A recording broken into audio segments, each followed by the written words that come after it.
नमस्कार, आज की बात में आपका स्वागत है। आज नरेंद्र मोदी की सरकार ने कनाडा के प्राइम मिनिस्टर को चेतावनी दी। भारत सरकार ने कनाडा से साफ साफ कहा कि वो आतंकवादियों को, अपराधियों को, भारत के दुश्मनों को अपने यहां पनाह देना बंद करे। विदेश मंत्रालय ने कहा कि आतंकवादी संगठनों, दहशतगर्दों और भारत के खिलाफ साजिश करने वालों को कनाडा में पनाह मिल रही है और पैसा पाकिस्तान से मिल रहा है। कनाडा के प्राइम मिनिस्टर जस्टिन ट्रूडो ने खालिस्तानी आतंकवादी हरदीप सिंह निज्जर की हत्या में भारत सरकार का हाथ होने की बात कही थी, लेकिन आज कनाडा में भारत से भागे एक और गैंगस्टर सुखदूल सिंह उर्फ सुक्खा की हत्या कर दी गई। इसके बाद मामला और गर्म हो गया। चूंकि कनाडा की सरकार भारत पर कनाडा में बैठे अपराधियों की हत्या का इल्जाम लगा रही है, इसलिए हमारे विदेश मंत्रालय ने साफ साफ लफ्जों में कहा कि कनाडा के प्राइम मिनिस्टर सिर्फ बयान दे रहे हैं, लेकिन उन्होंने बार बार रिक्वेस्ट के बाद भी किसी केस की डिटेल भारत सरकार के साथ शेयर नहीं की है। इसलिए कनाडा की सरकार को भारत के खिलाफ बिना सबूत के इल्जाम लगाने का सिलसिला बंद करना चाहिए। आज भारत सरकार ने कनाडा में इंडियन वीजा सर्विसेज को बंद कर दिया। कनाडा में 18.5 लाख से ज्यादा भारतीय लोग रहते हैं। इनमें से करीब 2 लाख स्टूडेंट हैं। इसलिए अचानक टेंशन बढ़ी तो आम लोग की चिंता बढ़ गई। सरकार ने कहा कि हालात को देखते हुए इंडियन कॉन्सुलेट के अफसरों और कर्मचारियों की सुरक्षा को ध्यान में रखते हुए वीजा सर्विसेज फिलहाल सस्पेंड कर दी गई हैं। अब सवाल है कि कनाडा के साथ जब सब कुछ अच्छा भला चल रहा था तो वहां की सरकार का रुख अचानक क्यों बदला? जस्टिन ट्रूडो ने भारत के खिलाफ जल्दबाजी में इल्जाम क्यों लगाए? जस्टिन ट्रूडो को अचानक खालिस्तानी आतंकवादियों के प्रति इतना प्रेम क्यों उमड़ने लगा? जस्टिन ट्रूडो के बयानों पर कनाडा में रहने वाले भारतीय क्या कहते हैं और भारत और कनाडा के तल्ख रिश्तों का सबसे ज्यादा असर पंजाब में क्यों पड़ रहा है? और कनाडा में कौन कौन से बड़े खालिस्तानी आतंकवादी बैठे हैं जिनकी मांग भारत पिछले 10 साल से कर रहा है? इसकी पूरी डिटेल मैं आपके साथ शेयर करूंगा, लेकिन सबसे पहले आपको दिखाता हूं आज भारत सरकार ने खालिस्तानियों को पनाह देने के मुद्दे पर कनाडा की सरकार से क्या कहा और किस अंदाज में कहा। वहां सेफ हेवंस दे रहे हैं कनाडा में, वहां पे हम चाहेंगे कि उनके कैनेडियन सरकार सेफ हेवंस न दें और जिनके अगेंस्ट ऐसे टेररिज्म के चार्जेस हैं उनके ऊपर एक्शन ले और वहां आइदर उनके ऊपर वहां एक्शन ले या हमें यहाँ जस्टिस फेस करने के लिए यहाँ भेजे। My understanding is over 20 individuals, I don't have exact number, that's for security agencies, we have sought either extradition requests or other kind of assistance related to that. So at least more than 20, maybe 25 individuals we have requested over, and not just recently. So many years we've been requesting and the response has not been helpful at all. So I think we should look at the larger issue. The larger issues of terrorism. And not just terrorism, but also the fact that it is being funded and supported, and we know this for some time from our western neighbor Pakistan. But the issue of safe havens and places to operate is being provided abroad, including in Canada, and that we would expect that is the main focus. असल में कल Canada में सुखदूल सिंह सुक्खा नाम के अपराधी की हत्या कर दी गई। सुक्खा खालिस्तानी आतंकवादी अर्शदीप सिंह का करीबी माना जाता है। सुक्खा के खिलाफ भारत में 18 से ज्यादा क्रिमिनल केसेस दर्ज हैं, जिनमें हत्या, किडनैपिंग और जबरन वसूली के केस भी शामिल हैं। सुक्खा और अर्शदीप सिंह का नाम उन अपराधियों की लिस्ट में शामिल है जिनके एक्स्ट्राडिशन की मांग भारत सरकार ने कनाडा से कई बार की है। 41 साल का सुखदूल सिंह पंजाब के मोगा जिले का रहने वाला था। सुक्खा बम्बिहा क्रिमिनल गैंग का मेंबर था। वो फर्जी पासपोर्ट बनाकर कनाडा भाग गया और उसे कनाडा की सरकार ने नागरिकता दे दी। उसके बाद उसने अपनी मां और बहन को भी कनाडा बुला लिया था। वो कनाडा से फोन पर धमकियां देकर पंजाब में वसूली का रैकेट चला रहा था। पैसे लेकर लोगों की टारगेट किलिंग करवाता था। कल उसकी गोली मारकर हत्या कर दी गई। कनाडा सरकार उसकी हत्या का इल्जाम भी भारत पर लगा सकती है, लेकिन सुखदूल सिंह की हत्या की जिम्मेदारी गोल्डी बरार और लॉरेंस बिश्नोई गैंग ने ली है। मोगा जिले के एसएसपी ने कंफर्म किया कि कनाडा में सुखदूत सिंह और सुक्खा का मर्डर हो गया है। हमें पिंड में उनकी जो दूर के रिश्तेदार हैं, ताया जी हैं और ताया जी का बेटी हमें मिला है और उन्होंने दसने मुताबिक कंफर्मेशन दिया गया है। जो सुक्का दुने के हैं उनके सिस्टर ने इन्होंने फ़ोन करके बताया है ऐसे ऐसे इंसिडेंट कनाडा में हुआ है और उन्होंने ये जानकारी हमें दिया है, शेयर किया है आगे। पंजाब की बात करें, यहाँ पर खासकर अगर मोगा की बात करें तो कितने केस जो थे वो उसके ऊपर रजिस्टर्ड थे, क्योंकि काफ़ी एक कैटेगरी का गैंगस्टर भी रहा है। ये हमारा इनकी सुक्का दुने के खिलाफ करीब टोटल 18 केसेस रजिस्टर्ड ने करीब, एंड अपने मोगा जिला में वी कैन से अराउंड 12-13 होंगे और बाकी 4-5 केसेस हैं बाकी जिला में, लाइक जलंधर रूरल, बठिंडा, मुक्तसर बाकी जिला में है, एंड मैक्सिमम बाकी केसेस हैं अपने मोगा जिला के हैं। मोस्टली मर्डर केस हैं, मर्डर केस के अलावा अटेम्प्ट टू मर्डर केसेस हैं, लड़ाई झगड़ा है, ट्रेसपासिंग, क्रिमिनल ट्रेसपासिंग और इसके अलावा एक्सटॉर्शंस भी हैं, टारगेट किलिंग्स भी हैं और ये पिछले काफ़ी समय से एक्सटॉर्शन सी मैटर देखिए काफ़ी एक्टिव ने।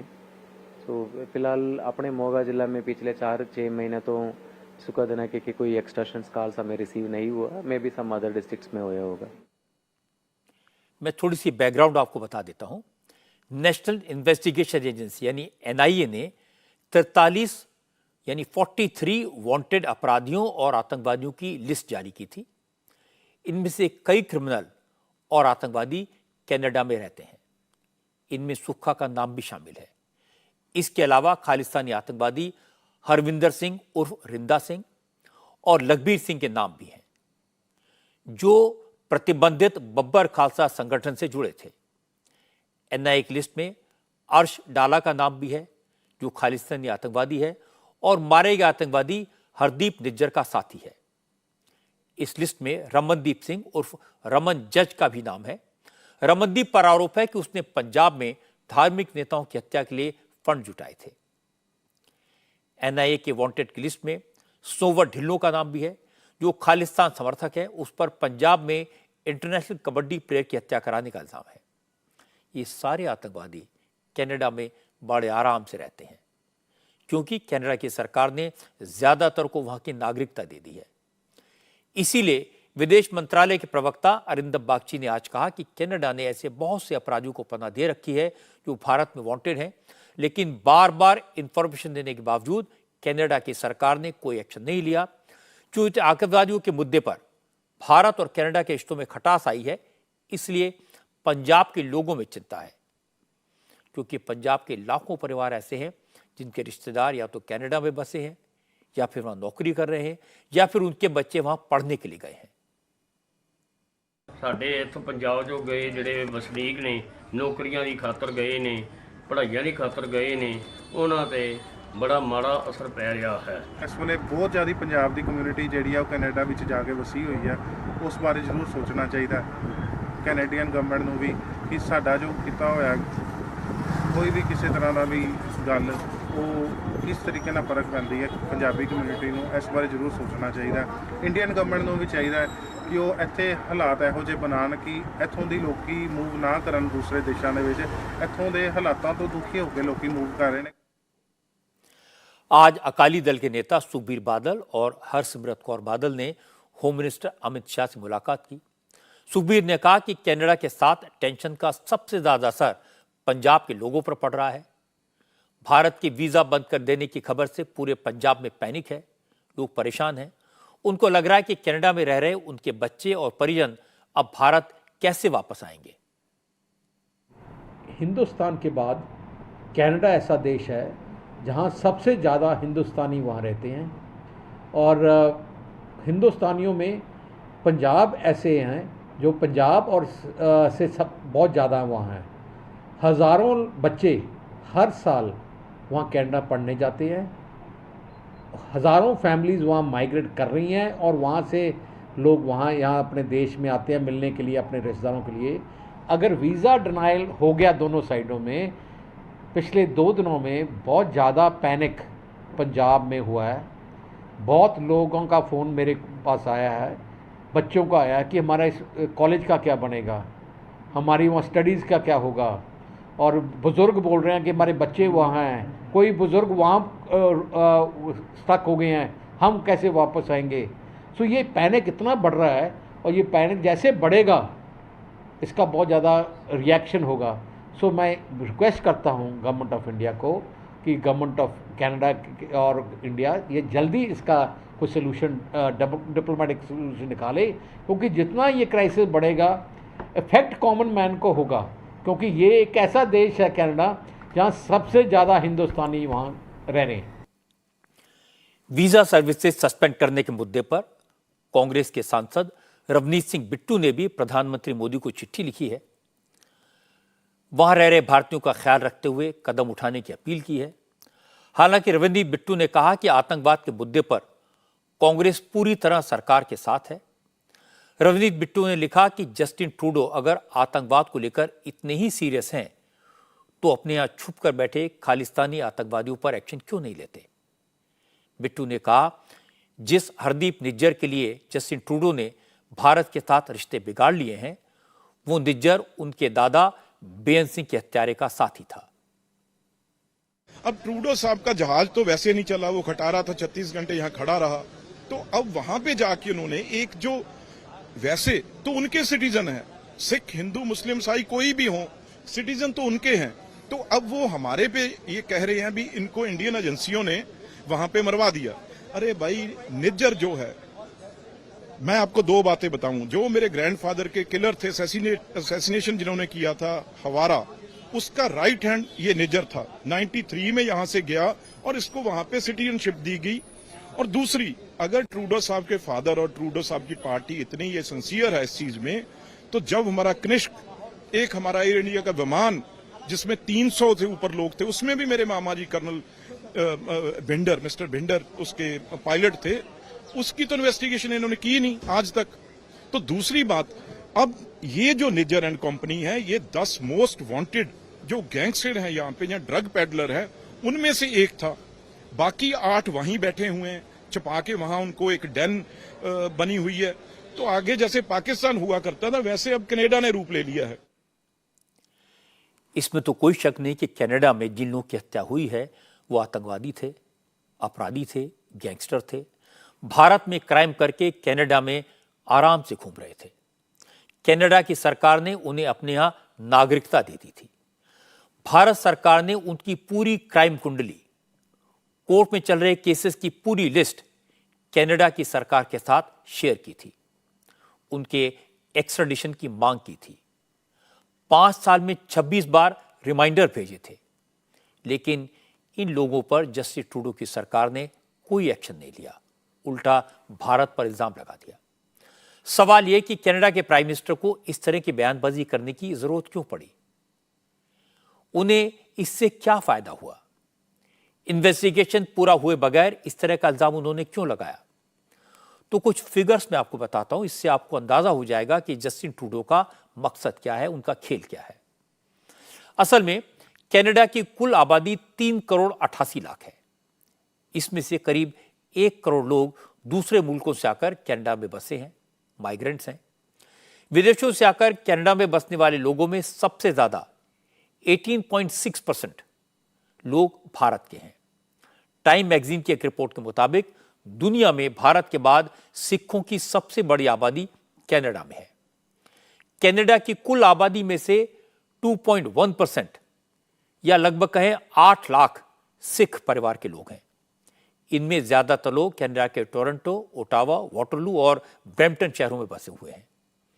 ये वो इलाके हैं जिनमें पिछले चुनाव में जस्टिन ट्रूडो की पार्टी ने ज्यादातर सीटें जीती थी, लेकिन जीत का अंतर 500 से 1000 वोटों तक का था।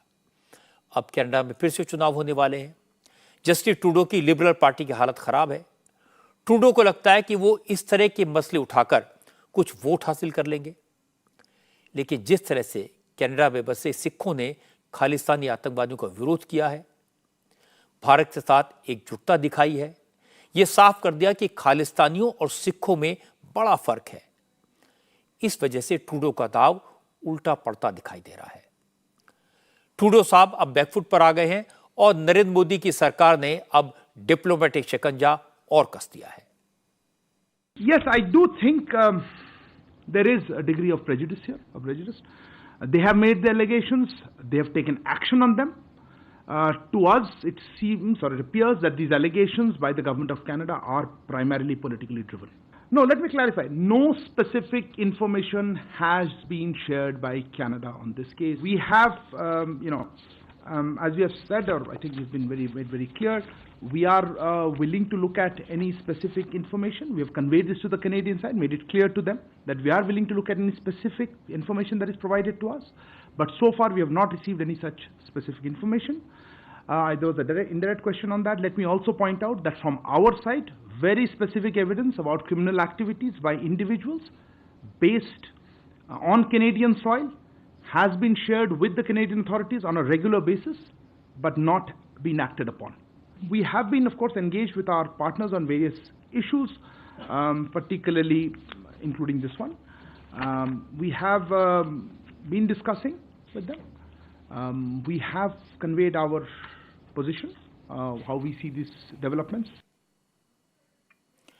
अगर जस्टिन ट्रूडो वोटों के चक्कर में खालिस्तानी आतंकवादियों के साथ खड़े दिखाई दे रहे हैं तो ये उनकी नासमझी ही है। वो पहली गलती तो ये कर रहे हैं कि सिखों और खालिस्तानी आतंकवादियों को एक जैसा समझ रहे हैं, जो बिल्कुल नहीं है। जस्टिन ट्रूडो की दूसरी गलती यह है कि उन्होंने इतिहास से कोई सबक नहीं सीखा। 1983 की बात है, हमारे यहाँ इंदिरा गांधी की सरकार थी। उस वक्त जस्टिन ट्रूडो के फादर पियर ट्रूडो कनाडा के प्राइम मिनिस्टर थे। तब भारत सरकार ने कनाडा की सरकार से तलविंदर परमार नाम के खालिस्तानी आतंकवादी को भारत के हवाले करने की मांग की थी। जस्टिन ट्रूडो के फादर ने ऐसा करने से इनकार कर दिया। उसके 3 साल बाद उसी तलविंदर परमार ने एयर इंडिया के प्लेन को हाईजैक किया, जिसमें 329 बेगुनाह लोग मारे गए थे। जो गलती 40 साल पहले जस्टिन ट्रूडो के फादर ने की थी, अब वही गलती जस्टिन ट्रूडो खुद कर रहे हैं। हालांकि आज नरेंद्र मोदी की सरकार ने कनाडा की सरकार को सीधा मैसेज दिया, साफ कह दिया कि इधर उधर की बातों से बात नहीं बनेगी। साफ साफ बताओ, अगर कोई शक है, कोई आशंका है, कोई इल्जाम है तो सबूत दो, सिर्फ बयानों से काम नहीं चलेगा। आज विदेश मंत्रालय ने कहा कि कनाडा के प्रधानमंत्री ने भारत पर संगीन इल्जाम लगा तो दिया, लेकिन इसका कोई सबूत आज तक पेश नहीं किया गया। लेकिन भारत सरकार ने कनाडा की सरकार को वहां खुलेआम घूम रहे खालिस्तानी आतंकवादियों की लिस्ट सबूतों के साथ दी है, कई बार दी है। उन आतंकवादियों को भारत को सौंपने की रिक्वेस्ट की है, कई रिमाइंडर भेजे, लेकिन कनाडा ने कोई कार्रवाई नहीं की। विदेश मंत्रालय ने कहा कि कनाडा की सरकार के रुख के कारण कनाडा में इंडियन मिशन को खतरा पैदा हो गया, इसलिए भारत सरकार ने कनाडा में मौजूद इंडियन मिशन में वीजा सर्विसेज को बंद कर दिया है। आपने देखा होगा कि हमारे जो कनाडा में हाई कमीशन और कॉन्सुलेट्स हैं, उनको किस तरह के सिक्योरिटी थ्रेट्स वो फेस कर रहे हैं, उसको आप जानते हैं। इससे उनका जो सामान्य कामकाज होता है उसमें बाधा पड़ी है, उससे डिसरप्शन आई है। इसीलिए हमारी हाई कमीशन और कॉन्सुलेट्स अब टेम्पररीली वीजा एप्लीकेशंस नहीं प्रोवाइड कर पा रही हैं। हम इस सिचुएशन को रेगुलर बेसिस पे रिव्यू करते रहेंगे, इसकी समीक्षा होती रहेगी।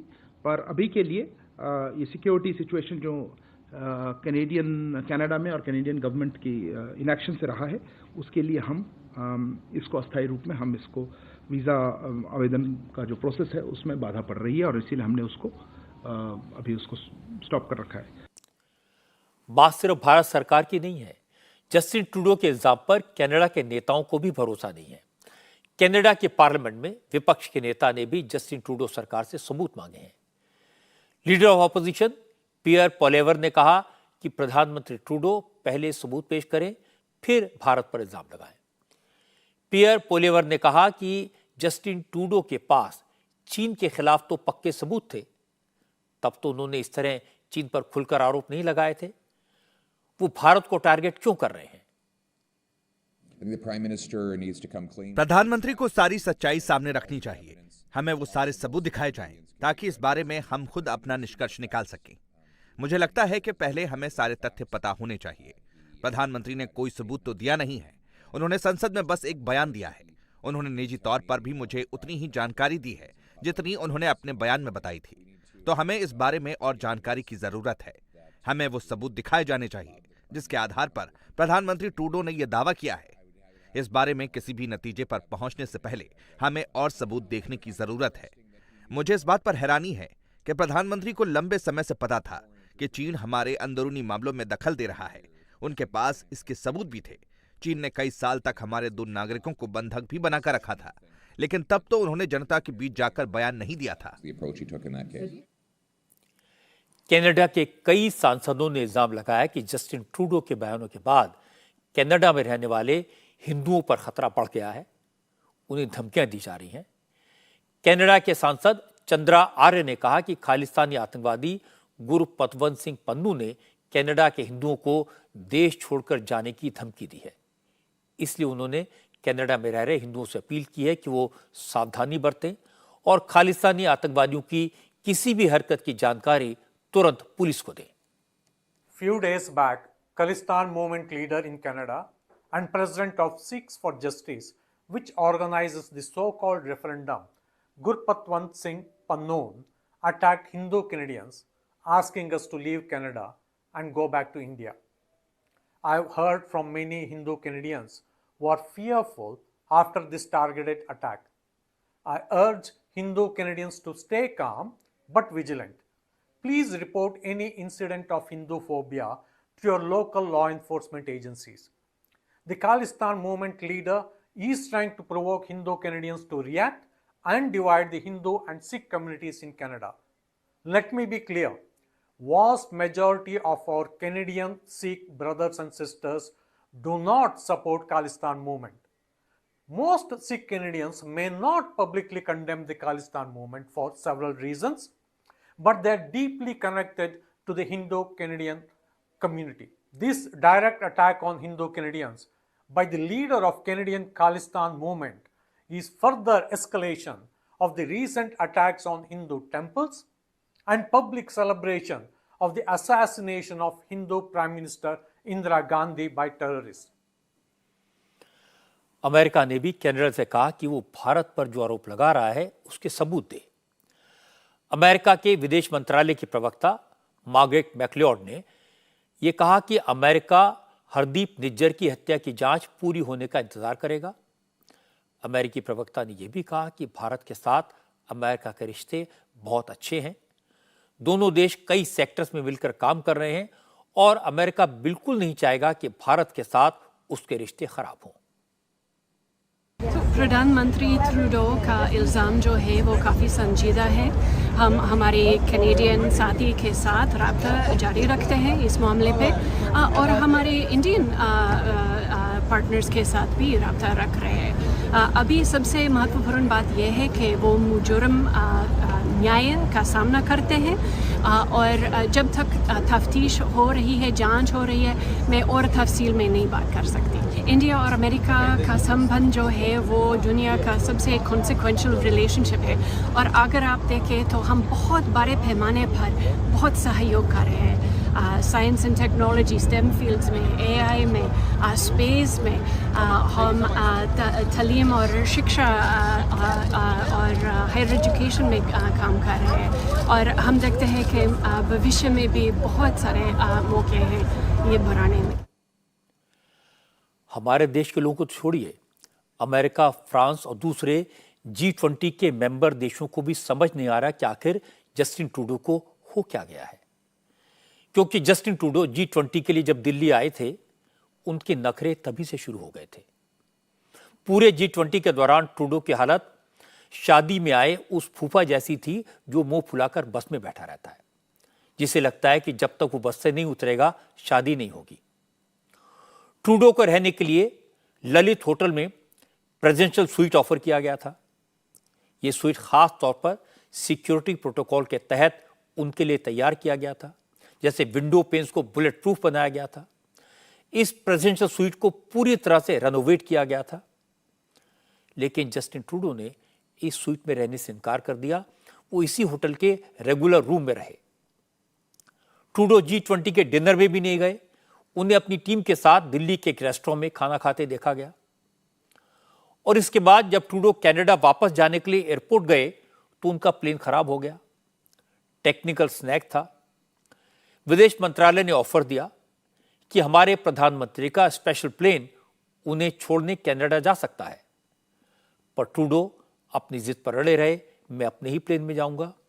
36 घंटे तक दिल्ली के होटल में इंतजार करने के बाद वो कनाडा के लिए रवाना हो पाए।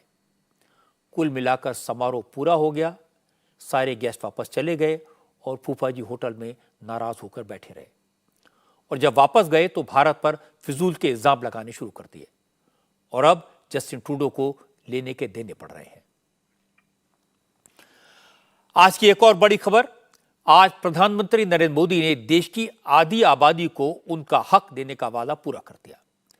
महिला आरक्षण बिल राज्यसभा में पास होने के बाद सिर्फ राष्ट्रपति की मोहर लगने की औपचारिकता बाकी रह जाएगी। इस बिल पर आज राज्यसभा में दिन भर चर्चा हुई। विपक्ष की तरफ से वही सवाल उठाए गए जो कल लोकसभा में उठे थे। बिल को तुरंत लागू क्यों नहीं किया जा रहा? दरवाजा खोलकर नो एंट्री का बोर्ड क्यों लगाया जा रहा है? SC ST की तरह OBC वर्ग की महिलाओं को आरक्षण क्यों नहीं दिया गया? कुछ लोगों ने विधेयक के नाम पर आपत्ति जताई, लेकिन वोट महिला आरक्षण बिल के समर्थन में ही दिया। पूरे दिन चली बहस इंटरेस्टिंग रही, चूंकि महिला आरक्षण बिल पर चर्चा हो रही थी। मौका ऐतिहासिक था, इसलिए सभापति जगदीप धनखड़ ने 13 महिलाओं का एक पैनल बनाया और इन्हीं महिला नेताओं ने राज्यसभा की कार्रवाई चलाई। चर्चा के दौरान विपक्षी सवालों का सबसे जोरदार जवाब दिया JP नड्डा ने। नड्डा ने कहा कि जो लोग OBC कोटे की मांग उठा रहे हैं, असल में महिलाओं के आरक्षण के मुद्दे पर वो सियासत करना चाहते हैं। नड्डा ने राहुल गांधी की समझ पर सवाल उठाए, कहा कुछ लोगों को इतनी बात समझ में नहीं आती कि ट्विटर के जरिए राजनीति नहीं चल सकती, खुद पढ़ना लिखना पड़ता है। आज सुबह से मैं देख रहा हूं कि चर्चा चल रही है कि OBC का ध्यान नहीं रखा गया। ठीक है, राजनीति में इस तरीके के वक्तव्य चलते हैं और वक्तव्य चलते यहां तक पहुंच गया कि 70 सेक्रेटरी में 3 ही शायद OBC। अब मैं इसमें सिर्फ ज्ञानवर्धन करना चाहूंगा। 1992 में सुप्रीम कोर्ट ने कहा कि आप सर्विसेज में OBC को रिजर्वेशन दीजिए और 1995-96 में SC ST और OBC कैटेगरी सर्विसेज में जुड़ी।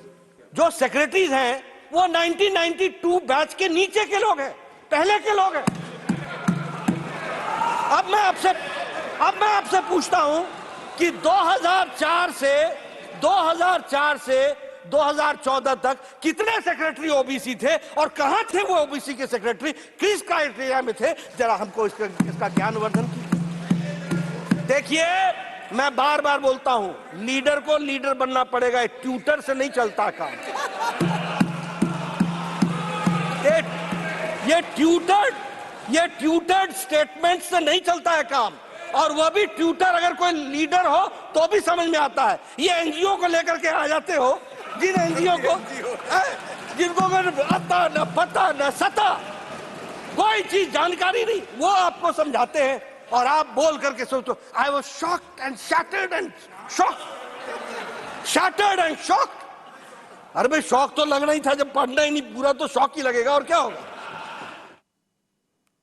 JP नड्डा ने काफी इंटरेस्टिंग तरीके से अपनी बात रखी। कांग्रेस की तरफ से रंजीत रंजन बोली, लेकिन उन्होंने OBC सेक्रेटरी के मुद्दे पर नड्डा के कटाक्ष का कोई जवाब नहीं दिया। रंजीत रंजन ने कहा कि महिला आरक्षण बिल नरेंद्र मोदी की सरकार का एक और झुंझुना है, क्योंकि इसमें इतने पेच हैं जिनकी वजह से महिलाओं को आरक्षण कब मिलेगा भी या नहीं, ये कोई नहीं बता सकता। मैं आपसे जरूर कहूंगी कि हम चाहते हैं कि यह बिल पास हो, SC ST के साथ OBC महिलाओं को भी अधिकार मिले, लेकिन मुझे आपके इस बिल में षड्यंत्र नजर आता है। महिला आरक्षण के लिए आपको स्पेशल सत्र बुलाने की जरूरत क्यों पड़ गई? प्रचार करना था। जो लाइमलाइट लेने की आदत आपको हमेशा से रही है, इसमें भी महिलाओं को भी आपने यूज किया है। 2014 में आप सत्ता में आए, आपके मैनिफेस्टो में था महिला आरक्षण देना है। 9.5 साल क्यों लग गए? जातीय जनगणना और परिसीमन का पेच जो आपने लगाया है, क्यों लगाया?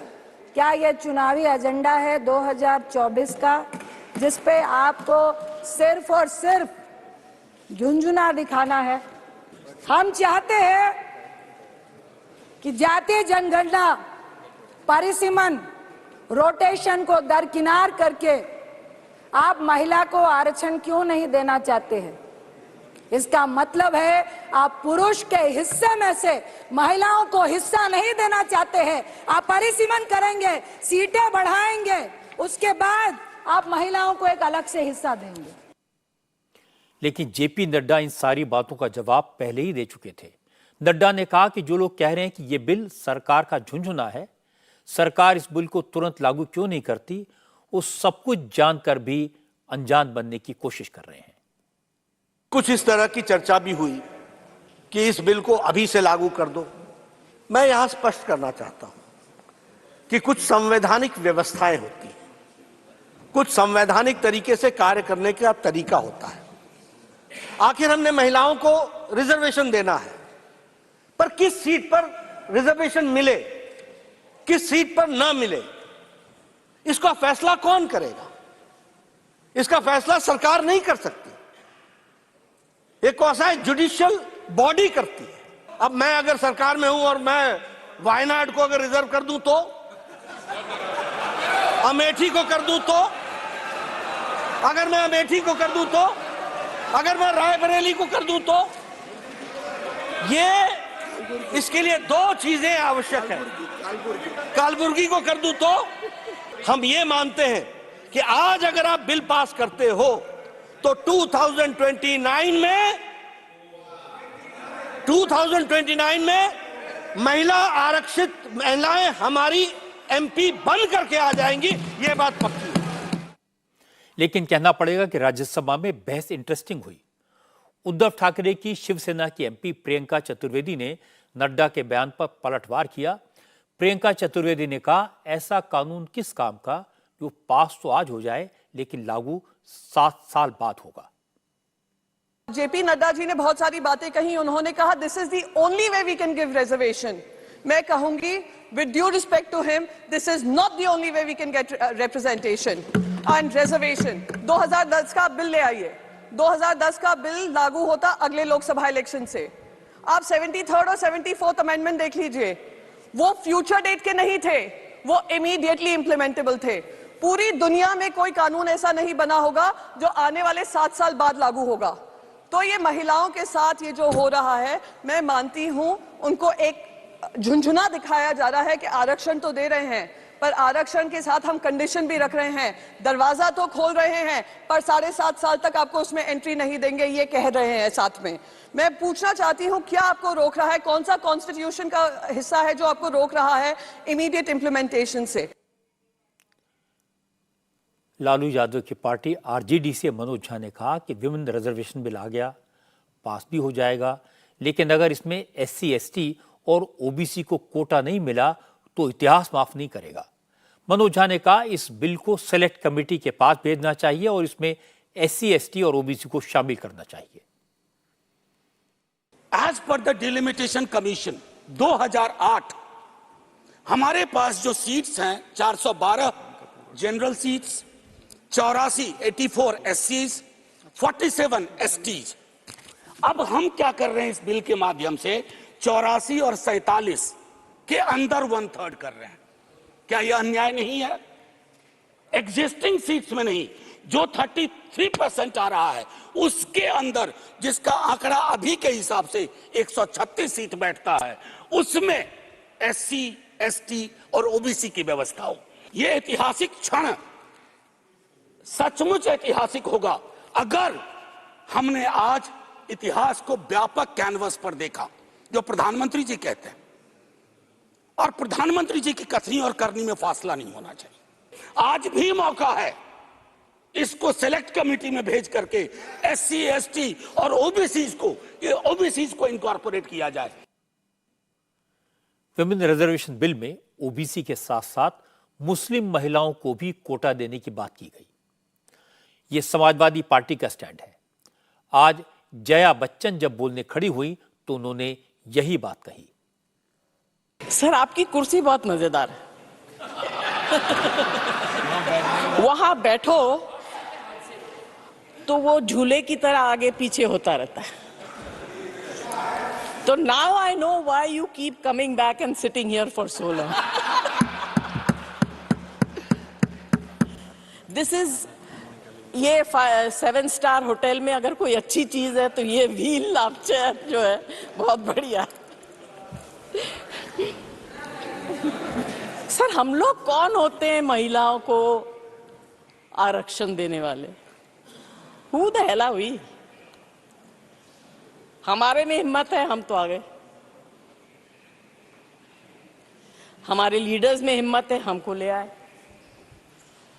अब जिनको लाना चाहिए वो क्या कर रहे हैं मुझे पता नहीं।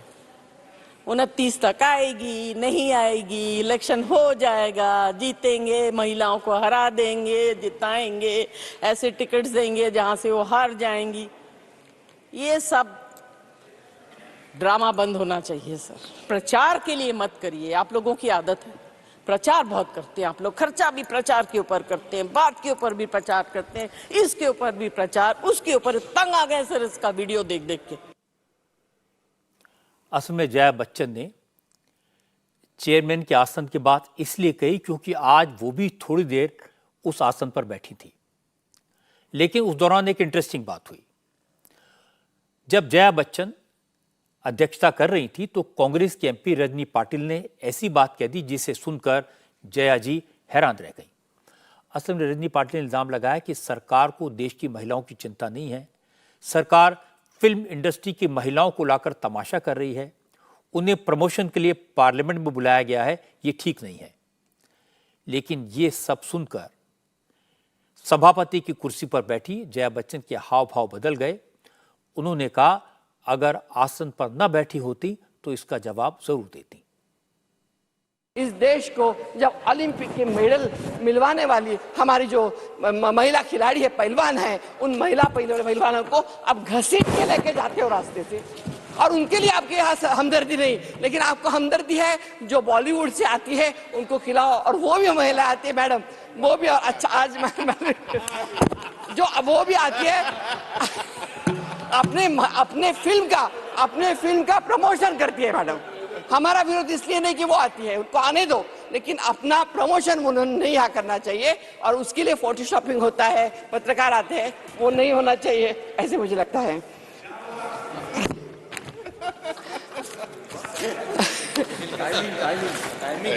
दूसरी बात यह है कि जब आपने हमें दिया है, मैं चेयर का रिस्पेक्ट की वजह से आपको कुछ कह नहीं रही हूँ। लेकिन महिला आरक्षण बिल पर राज्यसभा में चर्चा शुरू होने से पहले आज लोकसभा में प्रधानमंत्री नरेंद्र मोदी ने इस मुद्दे पर एक बड़ी बात कही। लोकसभा में प्रधानमंत्री ने सभी पार्टियों के सांसदों का, सभी पार्टियों के नेताओं का लोकसभा में इस बिल को पास कराने के लिए धन्यवाद कहा। मोदी ने कहा कि दोनों सदनों में नारी शक्ति वंदन बिल के पास होने से देश नई बुलंदियों को छुएगा। इसका क्रेडिट सभी को जाता है, सब इसके हकदार हैं। कल भारत की संसदीय यात्रा का एक स्वर्णिम पल था।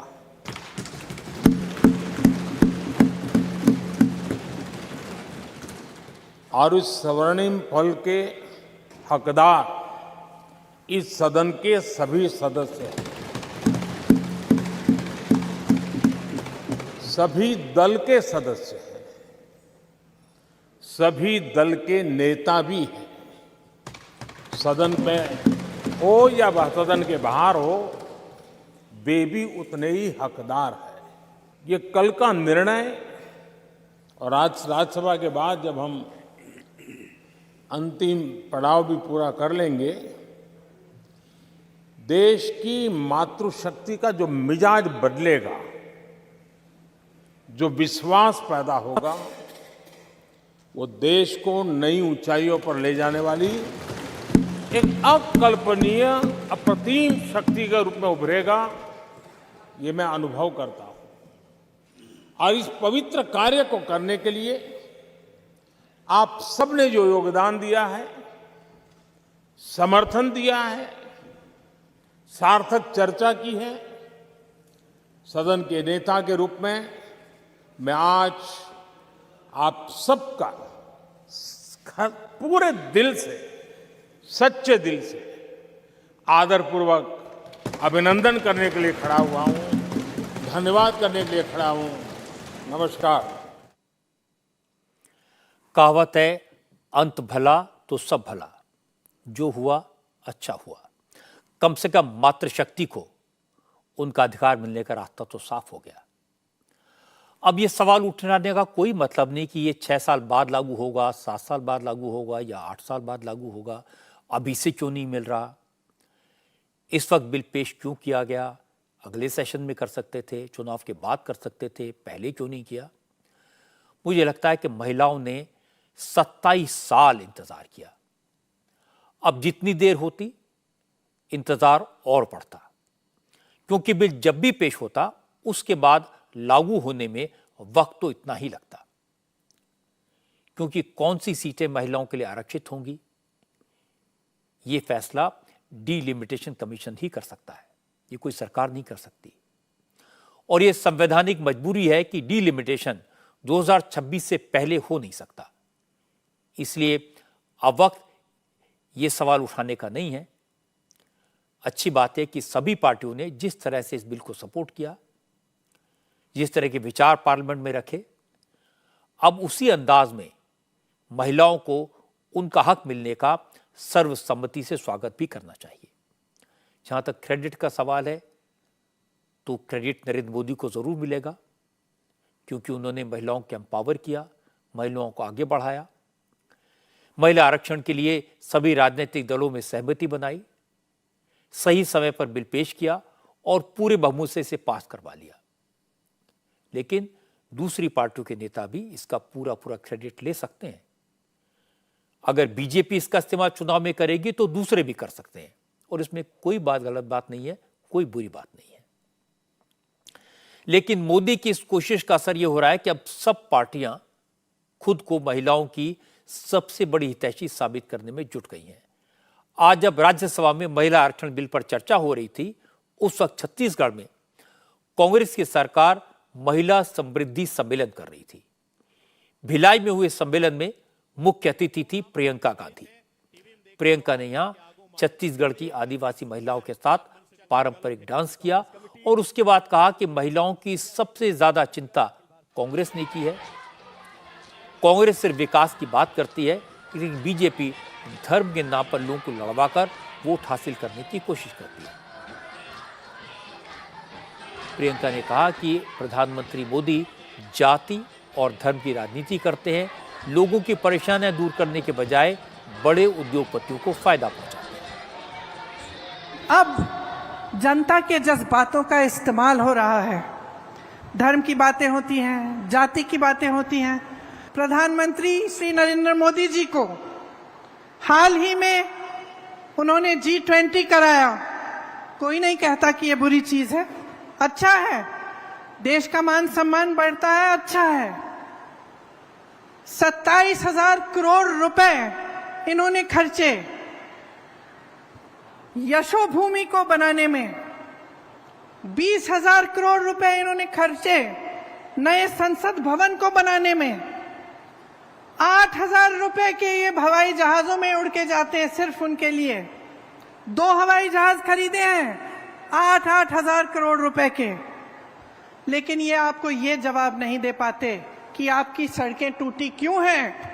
ये आपको ये जवाब नहीं दे पाते कि आपके घर में रोजगार क्यों नहीं आ रहा है। ये आपको ये जवाब नहीं दे पाते कि महंगाई इतनी क्यों बढ़ गई है कि आपकी कमर तोड़ी जा रही है, कि इस देश का किसान आज 27 रुपए प्रतिदिन कमा रहा है। ये जवाब नहीं दे सकते कि जब इस देश का किसान 27 रुपए प्रतिदिन कमा रहा है तो उनके बड़े बड़े उद्योगपति दोस्त एक दिन में 1600 करोड़ रुपए कैसे कमा रहे हैं। अब एक बात तो कहनी पड़ेगी, प्रियंका गांधी का पब्लिक से कनेक्ट दिखाई देता है, मेहनत भी करती हैं, कांग्रेस के कार्यकर्ताओं में जोश भरने की कोशिश भी करती हैं। बीजेपी पर, प्रधानमंत्री पर तीखे कटाक्ष भी करती हैं। लेकिन राहुल गांधी हर जगह एक ही तरह के डायलॉग बोलते हैं। प्रियंका जगह और मौके के हिसाब से बात करती हैं, इसलिए उनकी बात का कांग्रेस के कार्यकर्ताओं पर असर दिखाई देता है। इंटरेस्टिंग बात यह कि आज जब प्रियंका दिल्ली से भिलाई के लिए निकली, उस वक्त राहुल गांधी दिल्ली के आनंद विहार रेलवे स्टेशन पर कुली बनकर घूम रहे थे। राहुल गांधी आज सुबह सुबह दिल्ली के आनंद विहार रेलवे स्टेशन पहुंचे, जहां उन्होंने कुलियों से बात की, उनकी परेशानियों के बारे में पूछा और इसके बाद राहुल खुद कुली बन गए। लाल शर्ट पहनी, एक कुली का बैज लेकर हाथ पर बांधा और सिर पर सूटकेस उठाकर कुछ दूर तक चले। ये सब कैमरों में कैद हुआ। कांग्रेस की तरफ से दावा किया गया कि कुलियों ने राहुल गांधी से मिलने की इच्छा जताई थी। राहुल ने उनकी बात को मान लिया और उनसे मुलाकात की। इससे पहले राहुल गांधी ट्रक ड्राइवर्स, किसान, मैकेनिक्स, डिलीवरी मैन, चॉकलेट बनाने वाली महिलाओं, कई तरह के लोगों से मुलाकात कर चुके हैं। कांग्रेस का कहना है कि राहुल की मुलाकात उनकी भारत जोड़ो यात्रा का हिस्सा है।